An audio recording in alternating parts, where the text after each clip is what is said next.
Good afternoon, everyone. What joy it is to see a full auditorium on a Friday afternoon. Thank you so much for being here. It's an absolute pleasure moderating this panel. And Dr. Ashwini, it was fantastic listening to you explain to us what corporates can do better in ensuring longevity of women's careers. We're going to take this conversation further this afternoon because in the next 1 hour I'm going to be talking to 4 people who have been thinking deeply about women and work and in so many ways have been part of the solution themselves. We've structured this panel into 2 parts. We will do the difficult job of looking at the problem. It's going to be a little sad, I think, but I think unless you see what's not working and acknowledge that, you can't move to solutions. So we will discuss what's not working, and then we move to solutions, ideas, experiments, what's worked, right? Okay, let's dive right in. Anupama and Kalani, I want to start with both of you first. Now, you both had long careers in very different fields, and you've succeeded at bringing a lot of women into the workplace. Now, this means that you've also been able to see up close the failures, right? Now, how is that after so long, we've failed to build systemic, long-term, scalable solutions for women's return to work? And in short, what were solutions that you both needed when you were younger? And what are the solutions which women even today don't get? So could you both, Alpna, could we go with you first and then Glenn? This time we go in the reverse alphabetical order. So yeah, and as you can see, I have this little book where I've made lots of notes. With age, you tend to forget a lot of things, and hence I've made my notes for the session. But yes, thank you, firstly, Roshni and everyone here at Godrej Lab for having us here. It's an absolute pleasure. So I'll come to your question quickly, Roshni, and I think scalability is the next level. Even starting is a challenge here, if you ask me. So some of the things that we've experienced with women who are trying to come back to work is, number one, a lot of them lack confidence that I can come back and start playing a role in an organization. The second thing that we see is sometimes, depending on the number of years they stay away from work, there is the skills are outdated, needs upgradation. The third thing is that there are challenges of pay equity, pay parity within the organization. They are still struggling sometimes, depending on their stage of life, with balancing personal and professional responsibilities. So there are multiple things that they are actually experiencing. Now, I must say that bringing women back to work after a break is not for those who who get dejected easily, because it's going to be extremely challenging. Even when we bring women into the workplace, I'm not even talking about returning women, but women who are doing mainstream roles. That is also a humongous task, and trust me, it takes a lot of effort, perseverance, and commitment from the teams, and HR has to really shoulder a lot of that responsibility in organizations to bring women to work. So I think it's definitely not for the weak-hearted. You just have to keep at it. So some of the things that I think I, as a young woman, would have looked at, or I see women around me will benefit from, are number one, organizations committing on skilling. So I can draw a parallel, although it's not about returning women, but in our organization, we are a brick and mortar company. We are a renewable energy company. We operate at the remotest of locations in the country. And while we have good representation in corporate functions that everybody would have typically, we have a challenge bringing women to execution sites, the project execution where they actually execute solar plants. Now, we wanted to bring in women, and we said the only way to do it is to, and I really like, the presentation earlier that you shared, the thing about transferable skills. So we said that we will look at women who are engineers, who are not necessarily working at sites, but we will bring them early on board, spend that extra 1 or 2 months, train them, and then place them at project sites. So that bringing them early on board requires time, energy, effort, and you have to be committed to spend that additional amount of money on that training to be able to bring them to sites. Otherwise, it's a challenge because skilling continues to remain a concern area. Second thing is we run a very interesting program called Returning Mothers Program, where it's a counseling program. A lot of women who come back and we speak to are struggling with various issues like body image issues or just being overworked or sleep issues. They just feel that they don't have the skills left to come back and take on those roles. And that program allows them to access counseling for 6 months after they come back. And they also have the option of actually bringing their spouse and managers into those sessions. If the spouse wants to join in, they can. And it really helps them together create that opportunity for them. The third thing is on pay parity. I really feel that HR has a huge role to play here to ensure that the pay is dependent on the merit, is on merit, based on the role, based on fitment, not because you're not shortchanged an individual because the person is coming back to work after a long time. And I think HR, whether we like it or not, has to be the conscience keeper in this entire process.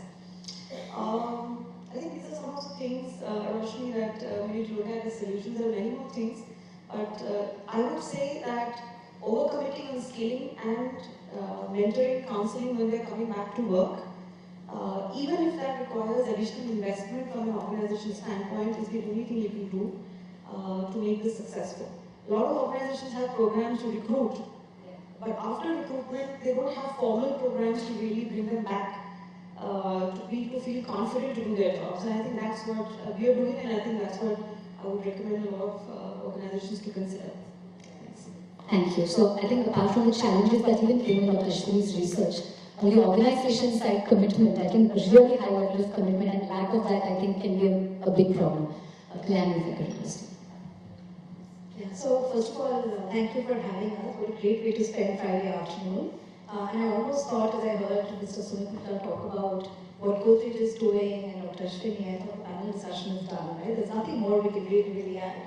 But great to have this moment to discuss what I think is critical for us to continue to focus on.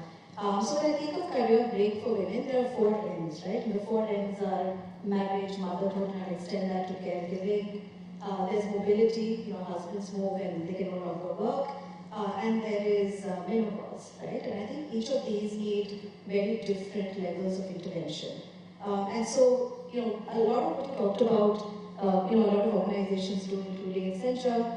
There's a Returning Mothers program, which we've started for many years. And the main intention is that if we can keep women who joined us from leaving in the first place, our ability to let them continue to have flourishing careers is much higher, right? Because once you leave, the coming back is harder.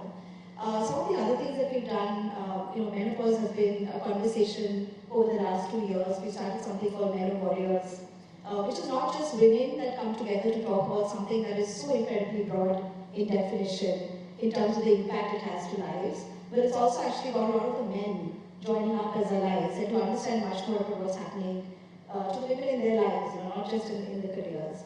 And when I think about my own, my 2 kids are now 13 and 11, and I think about what has changed, I think of it very positively because I think on the one hand, the intentionality from all of the organizations to have structured programs that actually help, the agility in the way that organizations now pivot those programs based on what's working, what's not working, right? So much more experimentation to get to the right solution.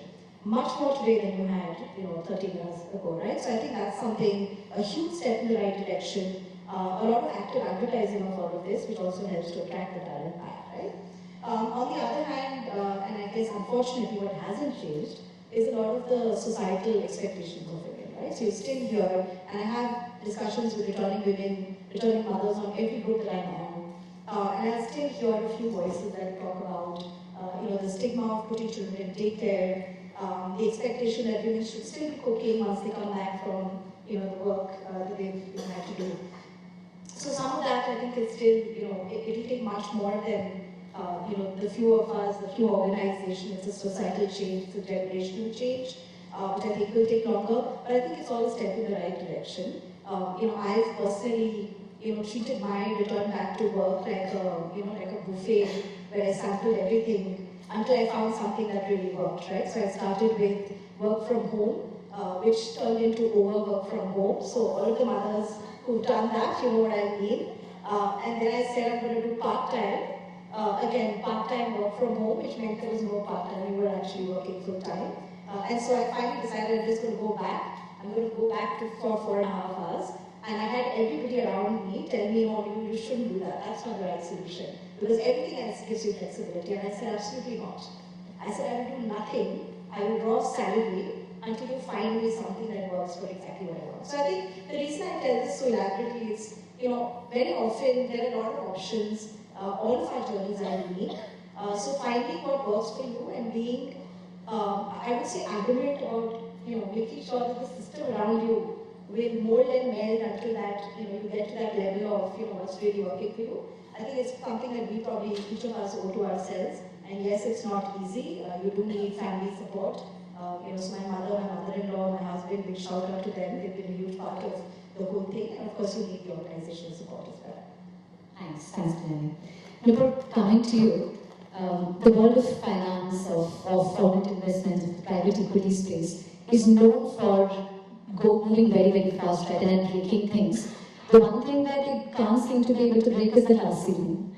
So, and your organization is at the forefront trying to change that. What I want to understand is that why has this been a problem for so long? Is the fundamental reason gender prejudice? Is that the basic thing, or is there more? So, again, I will also start with the same thing. Thank you very much, Roshni, Parmesh, Godrej, DI Labs for having me here.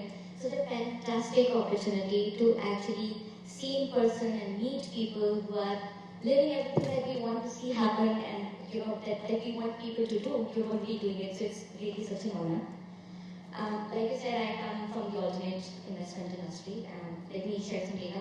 Women are about 20% of the workforce, 7 to 10% in senior roles, depending on how you categorize senior role, and about 2% of decision makers when it comes to capital allocation.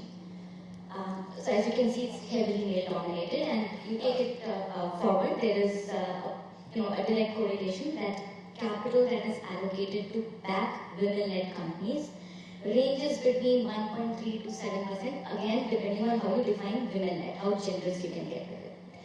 And this data has been the same since the first report that I found, which was done in 2017, so it's probably 2016 data. So almost 10 years later, we are where you always were. And I honestly don't dwell on social prejudice because I think that is something I cannot solve for. So from my lens, what is it that we can work on? I'm like, okay, let's take a step back. If you think about private equity, wealth management, and where it originated, and you sort of have a picture which is Caucasian, right? White men, a patriarchal society that dictated men will control finance and wealth, so it's all male. Trusted, inner circles, friends, people you knew, right? That's how the industry worked. And then you fast forward and you see there is a ton of research which says 75% investors hire via networks. 75% investors invest via networks. There is also more broader research which says that 80% recruitment decisions are influenced by the similarity or affinity bias. So here you are looking at an industry which is almost 100% male run. And then you sort of start to extrapolate and you say, yeah, obviously it's kind of natural that nothing has moved in a decade. And then you break it down into saying what's happening on the demand side, what's happening on the supply side. So on the demand side, we know it's a cycle. It's men investing in male-led companies, men hiring men. And then on top of that, the industry's grown. It's become bigger and richer, which means it's been successful.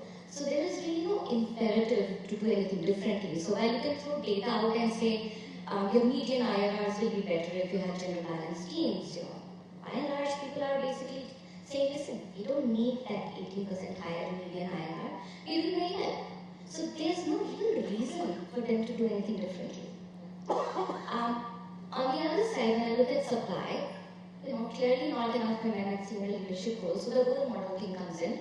And for a lot of young women that we talk to, it is not really a strong return on their investment because they don't see longevity, they don't see career progression. The other thing is, as I was mentioning earlier today, the industry Who hires 50 to 60 people at an industry level in a year? So there are no campus placements, there is no public advertising of roles, there is a lot of opacity on how you get into investment as a career option. And then the third bit is that given the composition of the industry, the culture still continues to be very male dominated. We can call it locker room conversations or whatever, but it is still not as inclusive as we want. So you combine all of it together, and there are fewer women actually raising their hands to join. So it's a problem that we have to approach on both the sides, and that's what we're trying to do at Wiki. Working with private equity and venture capital firms and helping them think about and implement their own DI strategies and priorities. And then at the same time, trying to support women with mentorship, networks, career resources, etc. But these examples that we are seeing today and hearing about with all these organizations, this industry hasn't seen those. Sorry. Troubling picture, we'll come to more solutions later. Shayana, you're the development economist on this panel of corporates. Your book, Desperately Seeking Shayana, it tracks women and their aspirations over 15 years, and a lot of the research is longitudinal. From that angle, could you tell us what are we missing from this picture of so many women disappearing from the workforce after marriage and family breaks? Firstly, thank you so much, Sharon, and firstly, also thank you to everybody who's spending Friday afternoon with us. I mean, it's a big shout out and thank you for being here. Let me start by taking a step back. Firstly, you're right, Roshni. I'm in awe of everyone who has spoken today. Thank you so much. I'm learning so much as I'm listening to everybody. I'm a bit of a sore thumb here because I'm not from corporate India. Very, very welcome. And I wrote a book about economic lives of women through Shah Rukh Khan. But let me actually link it back to what Professor Deshpande started with, and then I'll answer your question.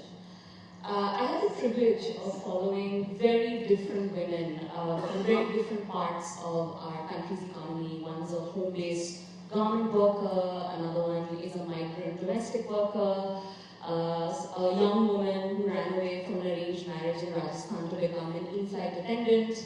I follow my own life, I talk about it. There's a Tamil Brahmin IIT IIM engineer of product who's in corporate India, doing very well for herself.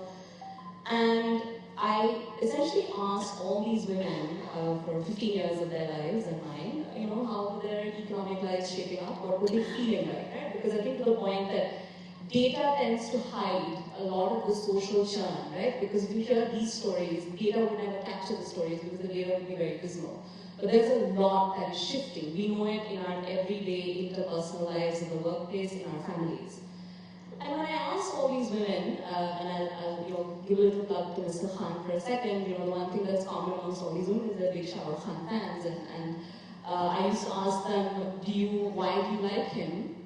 And what's fascinating is, they would all say to me, oh yeah, he's stalked women in films, and he's done terrible, toxic things, so-called, toxic things in films, but he constantly portrays a man who is caring in terms of doing emotional labor, conversational labor when it comes to cleaning the dishes.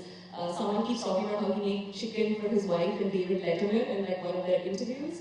And I think this idea of a masculine that is caring, that is considerate, I think remains so central to this conversation. And I think the one thing we miss when we make it about technicalities, and of course we should have technocratic solutions, we should be thinking about what corporate India and what public policy can do better. But I think the real question to me is, and I think this is something Kalyani just mentioned, which is, where are the men in this conversation, right? And how are we going to build these inclusive spaces in the economy without thinking about the way we're raising boys, the way boys are thinking about care labor? The reverse to the graphic that Ashwini showed right now, data tells us India is in the bottom 5 of the world when it comes to men doing housework. There's an ILO report that actually documents this very clearly. And I think one of the fundamental questions is, how do we raise this next generation of men to show up, not just in the economy, because our economic lives are completely linked to our emotional and interpersonal lives. How do they show up doing that labor, right? And helping in the ways that they can. And I think the answer to that, at least based on the 15 years of the lives that I've had the privilege of following, is women themselves, the moment they start stepping out of the home and take up a job, and I think this is true for so many women here, probably all of us, norms automatically change. I think to the point, how do we change societal norms, expectations? Can norms change? Yes, they can change. They change when women are out of the home, when they have access to an independent income, when they have access to assets in a public life and an identity that is beyond what is traditional. And I'll give you an example. A set of women I followed, they're home-based workers in Uttar Pradesh, rural Uttar Pradesh, in a district called Rampur. And initially when I went in, this was around 2013, 2010, when I initially met many of these women, there were seclusion norms in this particular village, so they really couldn't step out and watch films in a cinema hall because it was unsafe, they didn't have money to do it. It was very difficult for them to travel to Bareilly to be able to watch a film in a movie hall.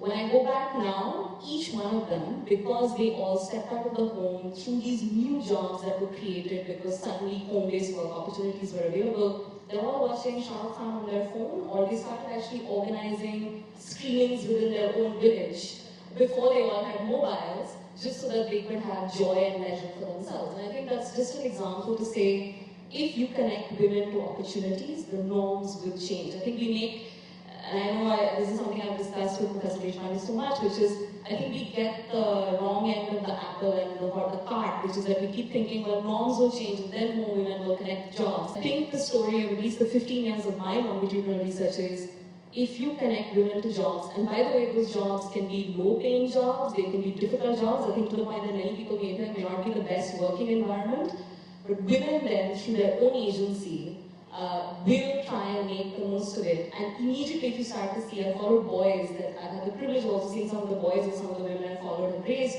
they are much more open when it comes to what they're doing in the kitchen, when it comes to the way they deal with femininity and women in public spaces. So I think what perhaps we need to think about very carefully is, how do we just create an acceleration of policies? It could be returnship, it could be subsidized childcare, it could be various regulations, and I think we'll come to that. I have some specific ideas, and we'll come to that in the second part of our conversation. Let's just get more women into the workforce. And once they are in, maybe some will stay, some will not, but norms will start to change. And I think that's the story of all our lives. The one second thing that I will say is, I think what we're missing in this conversation, and through the 15 years that I followed women in our economy, is marriage and motherhood no longer holds the kind of value and aspiration for so many young women that I have met. I am unmarried, I don't intend to be a mother, and I think single women, right now it's about 72 to 73 million women in the country who are single, working age. It's actually, I think it's probably be the 24th largest populous country in the world if all these women were in a country.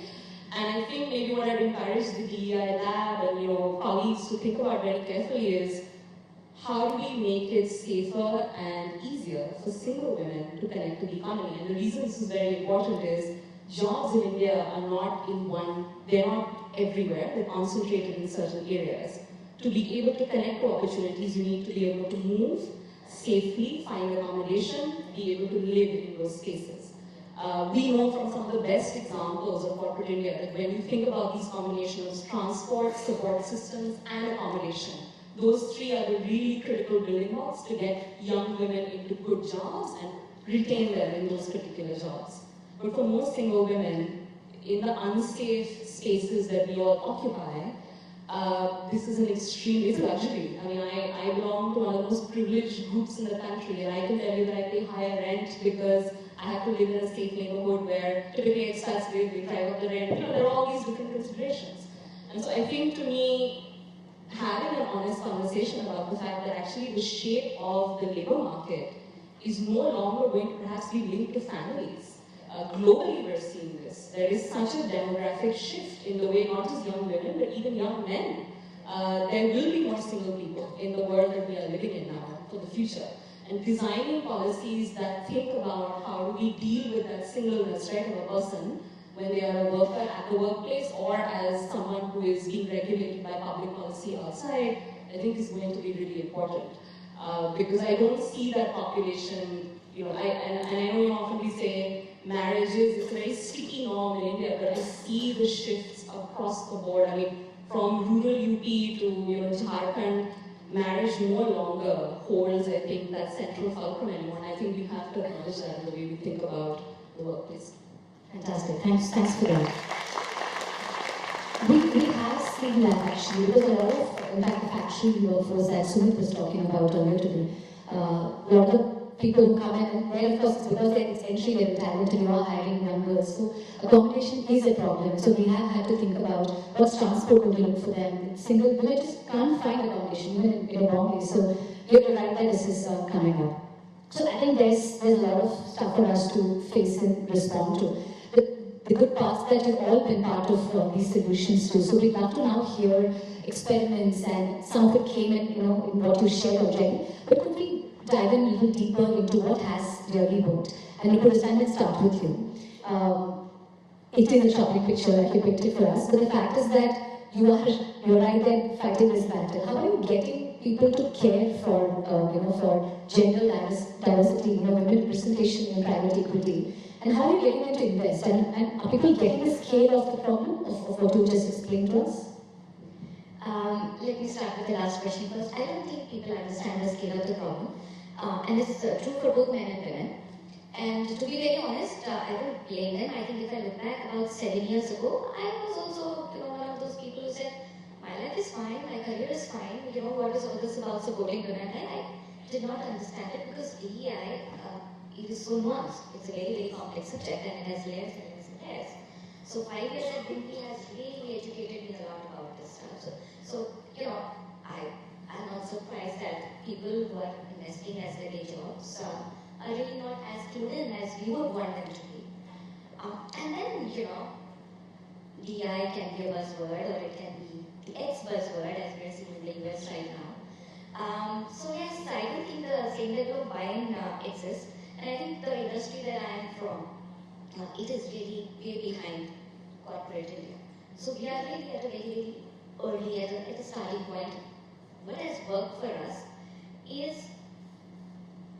having common language and a shared business understanding. So I'm from the industry, I'm an MP, I'm an investor, I've been doing that for 15 years now. So when I speak to our stakeholders, I make sense to them, right? And at the same time, they know that they can't just talk their way out of things. So what we have is a very level, a very equal kind of conversation about what are the challenges that they face, what are some practical solutions to fix them. So I think it's very important to have that common language, that shared business understanding, so that neither party thinks you have no idea what I'm talking about. Did you not just understand what I just said? The other thing that I think we've done very well is we've stayed away from quotas. We have nothing that says you have to, say for example, hire X percentage of women or have so many women at any particular level. Instead, what we are trying to work on is to say, why don't you just deepen your pipeline? So for example, if you want to invest, just make sure your pipeline has enough women in it. If you're hiring, just make sure your pipeline has enough. And we've recommended a threshold of 48%. Slightly below 50 makes people feel comfortable. And then we are pushing for stuff that Sumit also mentioned. How can we make the screening process more objective? Can we lead series? Can we lead with case studies? How do you bring more objective frameworks to try and de-bias that whole process? And then between these two things, I think what is happening is that people are not feeling threatened. And mind you, right, we're talking about an industry which is 90+% men. So you really have to bring them along. In any case, you have to bring them along. You cannot do this alone, right? But you have to also create a safe space for them. Are you saying that some of you need to go so that women can come in? Right? And you really have to level the field in the true sense and saying everybody deserves an opportunity. So we never say women are better. We always say gender balance is better, right? We never say you have to get women. We say make sure you see enough women. Make sure you have some blind screening processes in place. Everybody comes and says, we are investors, we will find the best deal, right? Because we are looking for returns. The question is, how do you assess what is the best deal? Because teams are so important, and how do you assess who's the best team to back? that is where biases start to play in. Oh, this is a woman, her husband's a global CEO, she's probably just doing this to pass her time. Who's looking after her kids? Husband's not a co-founder. Maybe he doesn't believe in this company, maybe he's not going to support it. Like various conversations that women go through. And so how do we try to, just not tell people you need to, so we are I think way behind affirmative action. We are nowhere close to telling people you have to do this for DEI. We are at the stage we are just saying the best you can do right now is become more neutral, more agnostic. And I think that is starting to pay off. We see a lot of the firms that we work with beginning to look at this.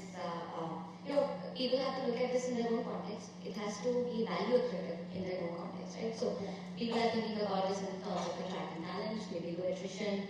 If you're investing in consumer businesses, you think it's great to have women to value consumer businesses. You could think it's great for your brand. Whatever it is, people are now beginning to identify why exactly we should work on this. IRR, financial outcomes, is not a priority, but real business value. And I think that's probably the way forward, right? Business value, ROI on whatever efforts you are making in real tangible work. And if I can just say, I think a bit of the backlash that we are seeing in the US is because in many of the cases, the ROI got lost. And the emphasis was so much on the affirmative action, so much on saying we are going to do this, we are going to do this, we are going to do this, that A, you alienated a number of groups, but B, you also somewhere forgot to emphasize on why organizations and businesses were answerable to various stakeholders, right? You've got your investors, you've got your minority shareholders, you've got your employees, etc., etc. Why this will create value for every stakeholder. So, and that is what we are trying to be very disciplined about. Thank you, Nico. The shared common language, I think, was so well put. We're seeing that at Godrej. Parmesh as head of the lab meets our business leaders so often and has these conversations about why we need to do what we're doing. And we're seeing that with each of these conversations, the understanding of this has just is getting enhanced so beautifully. So I think taking people along to do this becomes so critical. And coming to you. So for companies like yours, and even for a couple of our businesses at Godrej, manufacturing becomes such a big opportunity. Such a large part of our workforce is in the factories. And you've really aced this opportunity with 80% women at the Tirunelveli plant. But I think, like you mentioned earlier, getting to 80 is one thing, staying at 80 is quite another. And I think that can be the larger challenge because you bring a certain stage of their lives and then there's this time when they're all taking breaks at a certain time. And how are you managing attrition and retention in this very practical notes that we want to take with some of the factories that we ourselves are coming up with? How are you managing these two pieces? So Roshni, it's something so dear to me. I can talk about it for half an hour, but I'll try and summarize this quickly. So yes, we have a plant in a place called Tirunelveli for about 6 months. I struggled to pronounce the name in Tamil Nadu, and that's very close to Kanyakumari. I'm sure a lot of you know about that. So I think Roshni, what was important was, and I'll come to retention, but what was important was what is the objective that you begin with? And we began with the objective of improving or increasing employability of women in the region. So that's how we started. Now, was it easy? It was, I think in Tamil Nadu it was relatively simpler because just to share some statistics, about 43% of women in manufacturing in India are working in Tamil Nadu. The gross enrollment ratio that talks about people enrolling in higher education for women in Tamil Nadu is twice the national average. It's 47% as against the national average of about 24.5. So the talent was already there. Yeah? There were educated women. We had a problem of overqualification really, and not saying that we didn't have a problem of finding talent. Now, and hence, whenever we spoke about this project, we never said that it's a story where we're giving employment to women who don't have an opportunity and all that. Those the sad stories that you hear sometimes. It was about giving wings to their aspirations which already existed. Right? They were all aspiring young women. So what are the few things that we did? Recruiting them. Hence, there was no dearth of talent. And I love the way you brought in the fact that we have to bring those opportunities to those women. So we reached out. And we leveraged our relationship with our district administration there to reach out. And it was an easy task to get them on board. Right? Now, keeping them on board is important. These women are all of the age group of 18 to 23. We also relaxed our age criteria to broaden the talent pool actually. We started at 18 to 23 and then somebody asked me that why are you discriminating by only limiting it to 23 and what about the single women who actually want to come back and maybe work and why are you stopping them? So we broadened the age band and all of it and we got women on board, so that was not an issue. So one big thing I think that we're doing is imparting green skills to these women because this is an industry that is growing rapidly. The other thing that we also saw that is important is developing them holistically. So we run a lot of life skill programs around building confidence, communication, English language, self-defense, all of this put together. Financial planning was a big thing. All these women had started work.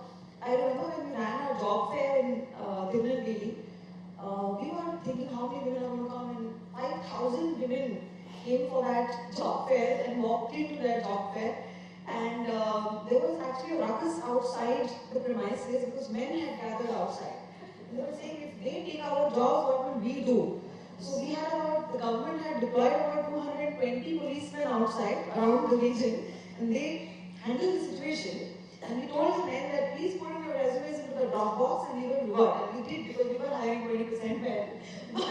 But that was a real situation, and hence we wanted them to also realize that they're taking up a new role in the society. And when they go back home, they need to be able to not just experience inclusiveness at work, but also at home. And they have a new role of somebody who's earning a salary and how to really handle that role. We work with them on that. And then how do they plan their finances is very important for young women. We started, about 1/3 of the women who came to join us were anemic. And because all of them come from rural areas, and anemia is a big issue across rural areas in the country. So we started what we call an Iron Women program, and we now work with the government there locally for the Anemia Mukht Bharat program.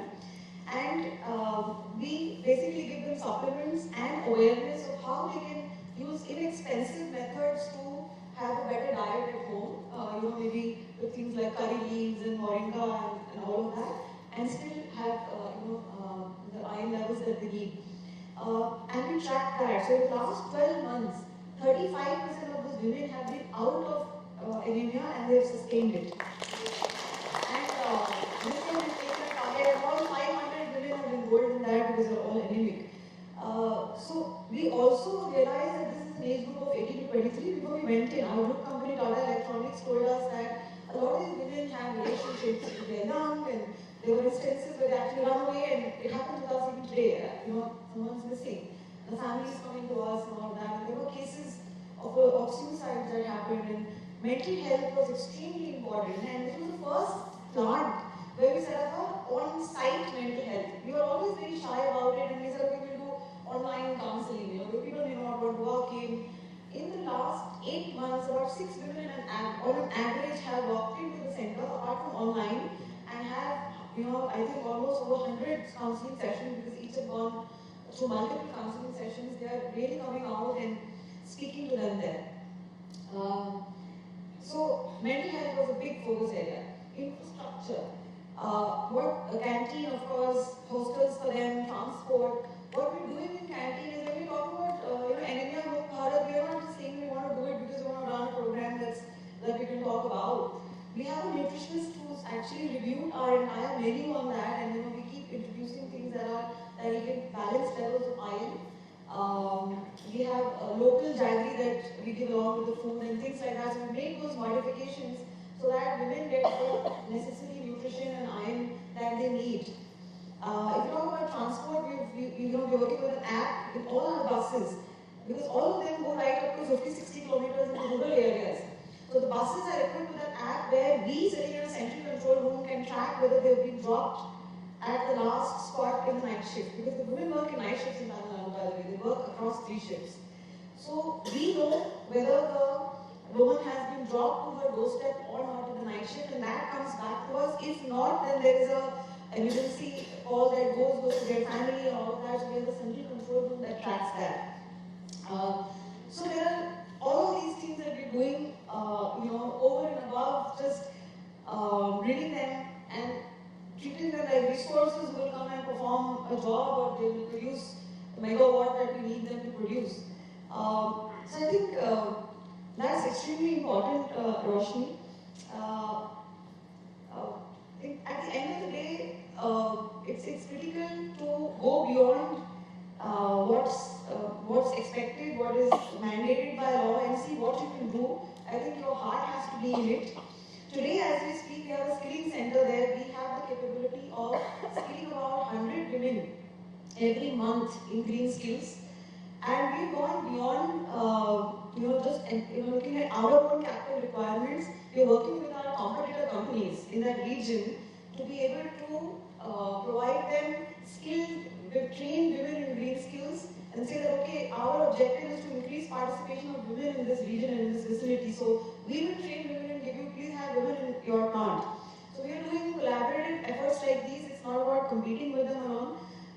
So I think if you look at it from a point of view of retention, your outcomes will be one set of outcomes. But if you look at it from a point of view of increasing employability and doing it with all that heart and soul, I think you'll have a different set of outcomes. And by the way, we are at an attrition level of about 15%. The industry around is close to 40% attrition. And we are the only plant globally, and that includes China, Vietnam, all other countries that have solar manufacturing plants that has 80% women on the shop floor. So I think outcomes will happen, but just put your heart and soul behind it, see what is needed for the women there, understand the local issues, and I think that's the only way to make it happen. And that's our retention story. So it was long, but Fantastic.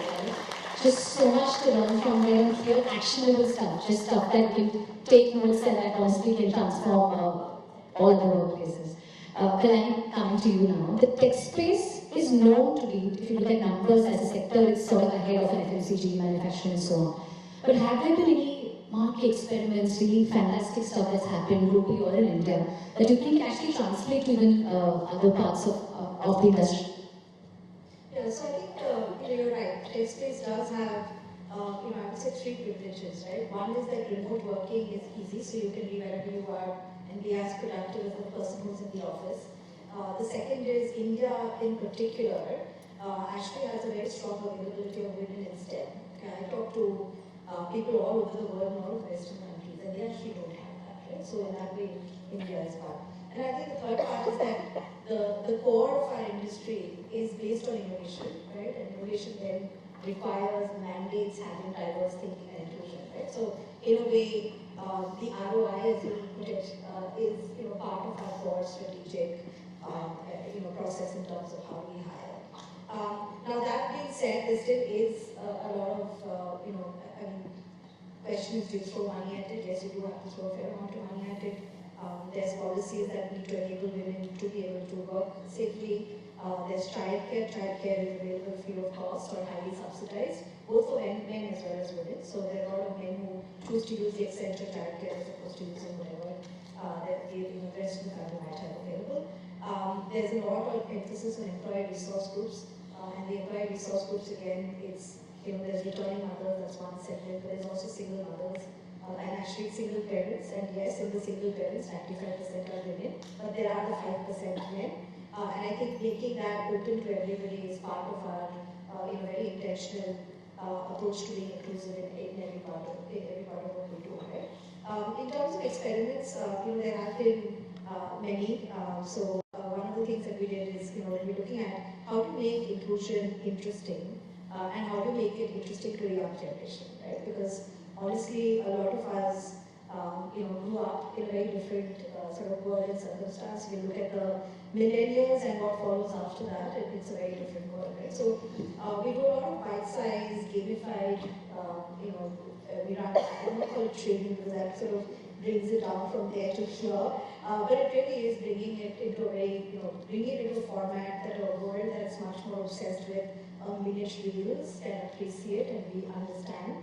And also understand what it means for them, right? So what do they get out of it? Because while it's easy to define inclusion and why we need it, once you sort of have sort of the support required to make your life work, right? When you're fresh out of college, what is it really going to do? So I think bringing that to that generation has been important for them to sort of start off with the right values, and I think then as they grow, they sort of imbibe that and that continues. I think the second thing that's been important for us is while we've started a lot of programs, we've also been intentional about saying, while we started with a certain purpose, can be expanded to other purposes as well. So Career Reboot originally started for women who have dropped out of the workforce 2 years or longer. And our expectation was that yes, when people come back, they're going to be typically mothers who take some time off. Well, guess what? We had people who took years off to play professional cricket, and various other things as well. So it was a little bit of what we thought we were going to get versus what we got were actually quite different. And so now we are sort of challenging ourselves to say, well, why would it only be for women, and why would it not also be for everybody else? And while we might think that men coming back to work, well, what's the big deal?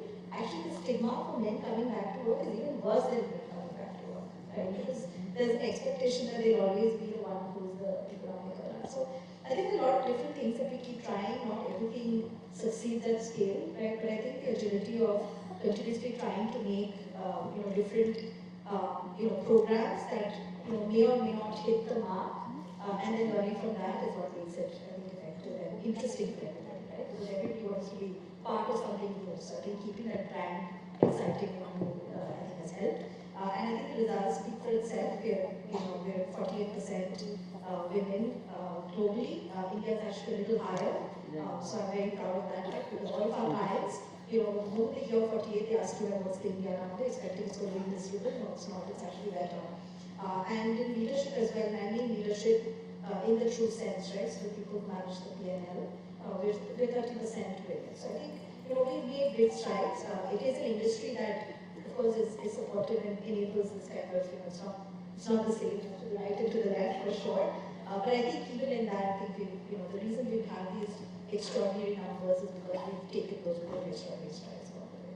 Thank you so much. Shraddha, over to you on the solutions part. You mentioned in the book and now that women's empowerment in the economy is not just an emotional problem, it's a deeply economic problem. What kind of solutions are you seeing emerge? And we also spoke about the imbalance in the care work part. What solutions are you seeing emerge at the level of households, at the level of institutions, and actually governments? Because public policy, I think, holds a lot of answers to this. Yeah, maybe I want to start by, I have four sort of very specific things that I think many of us, particularly, I'm not going to maybe talk about the corporate workplace, but rather public policy. And I think the first thing, and since everyone's talking about their sectors, let me talk about a sector that I recently entered, which is the Indian non-fiction writing sector. And let me give you an example. Supriya's laughing because I think it's actually very important. It's an industry where all the men and women claim to have very liberal values, but let me give you the numbers. The numbers are the following. Of the juries over the past 5 years for Indian non-fiction, most juries are men. Most books, nearly 80 to 87%. I've actually got to measure this. This is something. My next book is called The Tyranny of the Indian Uncle, and I'm talking about market capture by elite upper caste men of specific markets, and non-fiction writing is one of the markets I'm talking about. And the numbers are astonishing. Essentially, you have juries dominated by men. The notion of appraising what is quality, what is serious, dominated not just by men, but a very specific sliver of a type of man. It's not just, there's not even diversity in that perspective. If you look at our, op-ed pages and people writing and opining and adjudicating the reality of India, it's all the same men. And into that, I wrote this book called Desperately Seeking Shah, which was with a Nobel laureate on the cover saying this is a book of economics. And I can tell you, everybody thought it was erotic fan fiction because it just completely confused, I think, the structure of this market, where you're supposed to write in the voice of that man. You are supposed to speak his language, you're supposed to view reality, and your mental models have to be exactly like that, which always means it's always cruel to women structurally, because what it means is it has to be dispassionate. And often when we take a gendered lens, what we are all talking about, even when we talk about serious, rigorous, be it ROI or thinking about profits, At the end of the day, women in the workplace are dealing with interpersonal issues just because of body care and just femininity, right? And that is frowned upon. And what really helped, at least my little limited journey, and I say this having spoken to many other women who are also in writing Indian non-fiction, is peer groups. I have, two people sitting right here who were very kind to me, particularly Professor Deshpande. I remember when everybody thought it was, some silly book about a celebrity, she put out a very kind tweet saying, well, no, actually, it's a pretty serious book on economics, and thank you, and so on. And there's policy story there. The more governments make it easier for women, in particular, to interact with each other, lower the costs of that, be it access to telecommunication. We still right now have a deep gender imbalance when it comes to men and women's access to just being able to communicate, right, via technology. The more we invest in clever subsidies when it comes to women's access to public spaces where they can interact, not only will that help create these peer networks, the other thing that's very important is that's where wages are discussed. That's where careers are discussed. That is actually where so much of the arbitration, right, about how is someone's career path going versus others is done. So public policy, and there are clever ways, countries like Brazil, China, Vietnam, they can show you how it's done. We have done some very useful things as well, but subsidizing access to open spaces of communication are absolutely fundamental. I think all the experiences here that were shared, which is so rich, and even this question of internships, is creating that solidarity amongst us. That's one.